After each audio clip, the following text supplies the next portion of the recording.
Union జిందాబాద్ జిందాబాద్ జిందాబాద్ all India railway federation జిందాబాద్ జిందాబాద్ జిందాబాద్ all India railway federation జిందాబాద్ జిందాబాద్ జిందాబాద్ comrades, మరి ఈరోజు all India railway federation దేశవ్యాప్తంగా ఇచ్చిన పిలుపు మేరకు మరి కేంద్ర ప్రభుత్వ నిరంకుశ పాలనకు నియంత్రణ ధోరణికి నిరసన తెలియజేస్తూ దేశవ్యాప్తంగా ఈరోజు ఎథికేట్ కమిషన్ కమిటీ ఇప్పటివరకు ప్రకటించినందుకు నిరసనగా ఈరోజు అన్ని బ్రాంచ్ల ముందు అన్ని డిపోల ముందు ఈ కార్యక్రమాన్ని మనము నిర్వహించడం జరుగుతుంది. మరి కేంద్ర ప్రభుత్వము జనవరిలో మనకు పే కమిషన్ ఇస్తా అని ప్రకటించింది. ఇప్పటి వరకు మరి కమిటీని నియమించలేదు. ఆ కమిటీ మరి ఎప్పుడు నియమిస్తుంది? అది కమిటీ నియమిస్తే మళ్ళీ 6 నెలలు సంవత్సరం పడుతుంది. మనకు 2026 జనవరి 1కి వెళ్ళి మరి పే కమిషన్ అమల్లోకి రావాలి.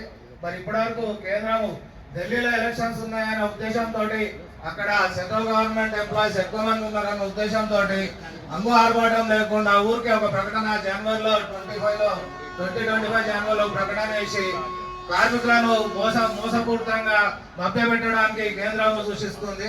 సో మనం ఈ రోజు ఈ కార్యక్రమాన్ని నిరసన కార్యక్రమంగా తెలియజేస్తూ దేశవ్యాప్తంగా ఈ కార్యక్రమాన్ని తెలియజేస్తున్నాం. అలాగే కేంద్రాన్ని మనం నరేంద్ర మోడీ ప్రభుత్వాన్ని డిమాండ్ చేస్తున్నాము. ఈ కార్యక్రమం ద్వారా వెంటనే కమిటీ నియమించాలి. కమిటీ నియమించి దాని స్టేక్ హోల్డర్స్ అందరితోటి కూడా వారి అభిప్రాయాలు సేకరించి ఇమీడియట్ గా 2026 నుంచి పే కమిషన్ ని మనకు అమల్లోకి చేయాలని డిమాండ్ చేస్తూ మరి ఈ కార్యక్రమాన్ని మనం ఈ రోజు నిర్వహిస్తున్నాం. మరి ఈ కార్యక్రమానికి మన దగ్గరికి జనరల్ బ్రాంచ్ చైర్మన్ గారు కూడా వచ్చారు. మరి వారిని కూడా ఈ కార్యక్రమాన్ని ఉద్దేశించి మాట్లాడవలసిందిగా కోరుతున్నాం.